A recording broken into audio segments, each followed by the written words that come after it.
Bonjour et bienvenue sur la chaîne du chasseur d'étoiles de midi, chaîne de réflexion et d'humour sur les 12 coups de midi.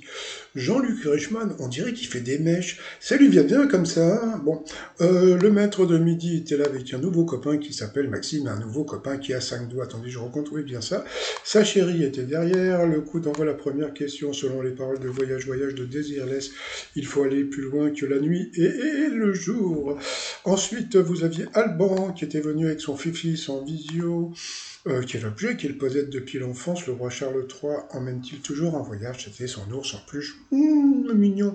Après, vous aviez Monsieur Dedois qui s'appelait Kevin, avec son frère qui était en direct de Komodo.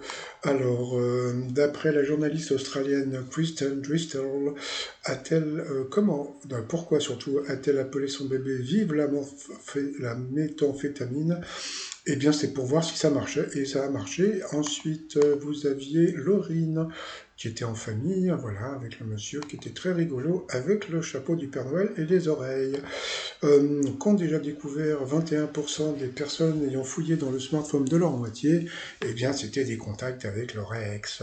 Pour le maître de midi, en dehors de leur bande blanche et bleue, qu'ont en commun les drapeaux de l'Argentine et de l'Uruguay? Le soleil, tout simplement. Qui a donné un gros coup de pouce à David Guetta en faisant écouter son premier album à une maison de disques? C'était un des Daft Punk. Après le 9 juillet dernier, dans les gorges de l'Ardèche, pourquoi un couple a-t-il appelé les pompiers? Donc c'était pour, pour trouver un bar. En général, il vaut mieux appeler le commissariat. Ensuite, alors la question, pour quelle raison un tiers des étudiants se disent-ils prêts à quitter leur université?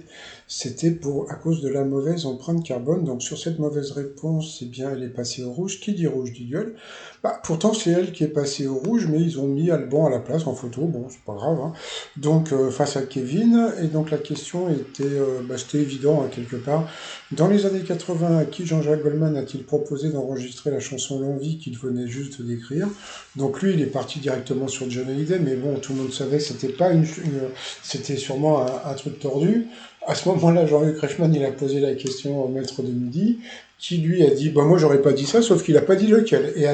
Et là, Jean-Luc Reichmann, ah, qu'est-ce que vous êtes fort. Bah oui, mais il a pas dit, et c'était Michel Sardou. Mais bon, c'est pas grave, hein. Ça, c'est le truc que je supporte pas avec Jean-Luc Reichmann, c'est quand il rajoute des trucs comme ça, hein, mais sur des trucs bêtes, hein, je sais pas, mais bon, il fait ce qu'il veut, hein, c'est son émission. Donc ensuite, eh bien, Laurine, Emilien et Alban se retrouvaient pour le coup par coup. Quelle saga littéraire est composée de plusieurs romans? La mauvaise réponse était d'après une histoire vraie, là tout le monde a trouvé la bonne réponse. Quelle proposition correspond au titre d'un tube de Jodassin? La mauvaise réponse était une île polynésienne, même s'il est mort là-bas. Eh ben, c'était pas la bonne réponse, donc elle est passée à l'orange. Ensuite, après, qu'est-ce qu'on a eu? Quel film apparaît si l'on remplace le nom d'un Français par son prénom? Entre-temps, bah, j'en parlerai demain, parce que je crois qu'il s'est passé un truc aujourd'hui avec elle. La mauvaise réponse, c'était de Malherbe à la plage.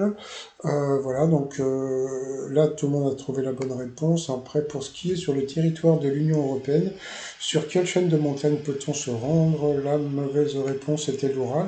Donc, sur cette mauvaise réponse, elle est passée au rouge. Qui dit rouge a dit gueule. Elle a pris Alban, qui a eu droit à la pub. Mais bon, je vais le faire direct, hein. Quelle station de métro de Paris doit son nom à une église ressemblant à un temple grec? Bon, alors, il a dit Barbès. Bon, on va dire que c'est pas de sa faute, il connaît pas. D'accord? Bon.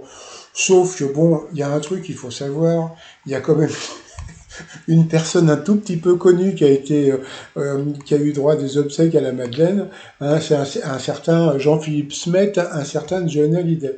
Bon, bah, comme d'habitude, Jean-Luc Reichmann a posé la question au maître de midi qui a dit Jordi la Madeleine. Bah, tu m'étonnes, c'était une question facile. Et là, Jean-Luc Reichmann a dit qu'est-ce que vous êtes fort. Bah, je crois que tout le monde le savait, hein. Bon, mais bon, c'est pas grave, hein. Donc voilà, donc il a été éliminé. Ensuite, par rapport au coup fatal, comment traduit-on en France le nom de l'État allemand du Bayern? C'était la Bavière. Quel mot désigne une sorte de sofa et un petit amuse-gueule? C'était le canapé, elle n'a pas trouvé. Quel arbre épineux aux fleurs jaunes est improprement comparé? Le robinet, c'était l'acacia. Que signifie le J de EVGF? C'était jeunesse. Quel ingénieur prénommé Werner a conclu la fusée qui envoya les premiers hommes sur la Lune? Donc là aussi, c'était une question assez simple. Bon, c'est Braun, mais bon, et là, il est parti en... Oui, c'était Brown qui a fait donc le V1 et le V2 qu'ils ont envoyé, bon, passons. Ensuite, quel membre des Musclés chantait le générique des Chevaliers du Zodiac? C'était Pierre Ninet, je crois que c'est son anniversaire aujourd'hui. Dans quel jeu des années 80 des jeunes reporters francophones parcouraient-ils le monde? Je ne sais pas, j'ai pas écouté. Selon le proverbe, lorsque la vérité est bien cachée, au fond de quoi se trouve-t-elle? C'était au puits. Bon, c'est pas évident. Quand on est tout nu, on dit qu'on est dans le simple appareil. Bah oui. Sous quel nom connaît-on mieux les chats de Madame Adélaïde de Bonnefamille? Donc c'était les aristochats. Quels sont les deux métiers qui apparaissent dans les titres Les Cordiers jugés flics? Qui incarne Bridget von Hammersmark dans Inglorious Bastard de Tarantino? Donc c'était, je ne sais même plus comment elle s'appelle, l'allemande, là, oh, je sais plus son nom. Ah, j'ai vu un film avec elle qui s'appelait Vision, il n'y a pas longtemps, qui était pas mal. Ça me revient pas. Et puis à la fin, bah voilà, donc à cause de... bah, je mettrai sa photo parce que je me rappelle plus. Donc voilà, donc elle a été éliminée. Le maître de midi, comme on peut voir, il a répondu à 2 questions et encore. Donc voilà, il était content, tu m'étonnes. Allez, ensuite, par rapport au coup de mail, selon l'expression qu'en fait-on qu'on est suspendu aux lèvres de quelqu'un, on l'écoute. Ensuite, quel peuple de navigateurs scandinaves entreprit dès le 8e siècle des expéditions maritimes? Donc c'était les Vikings, voilà. Et en plus, j'ai appris qu'il y avait plein de gens connus qui avaient du sang viking en Angleterre. Ensuite, vous avez la question d'Ilan. Alors, c'était super rigolo parce que, bon, premièrement, il devait être dans une classe ou dans une pièce où il y avait de l'écho. Et quand il a posé la question, eh bien, on n'entendait pas bien. Et c'est vrai que, ouais, alors, non, c'est quel personnage d'une fable de La Fontaine, dit, etc. Bon, donc en fin de compte, bon, bah, lui, il est parti sur, je sais plus ce qu'il a dit. Il a dit l'escargot et en fin de compte, eh bien, c'était l'autre, c'était la tortue. Mais bon, il a rien compris, mais c'est vrai de mettre des questions avec des enfants, mais c'est pas de sa faute au gamin. Je pense que la pièce où il était, c'était une pièce où il y avait trop d'écho, donc on n'entendait pas bien. Ensuite, quelle célèbre émission de FR3 avait pour générique le, le morceau Yakelji Sax de Butch Randolph? Donc il a dit jeu de 20h, et pas du tout, c'était Benny Hill. En passant. Voilà, donc à cause de ça, donc il l'a eu dans l'os, voilà, et puis à la fin, dans la chanson, il est venu au temps des cathédrales, de quel temps parle-t-on? Donc bien sûr, c'était le Moyen-Âge, donc il a gagné que 100 balles. Alors, étoile mystérieuse, bon, bah, je pense qu'il l'a trouvé, puisque bon, vu le chocolat, il va tout de suite penser à, comment dire, à Forrest Gump. La, par rapport à la bouteille, il va penser à Tom Hanks par rapport au film Solo Monde. Sauf que quand il va voir l'arc dans le ciel et puis le savon, il va se dire, bah non, c'est pas ça. Donc je pense qu'il l'a trouvé là. Donc normalement, on n'est pas comme jour aujourd'hui, on est jeudi. Normalement, ce week-end, elle devrait être trouvée, sauf s'ils lui mettent des questions tordues pour justement qu'il ne la trouve pas.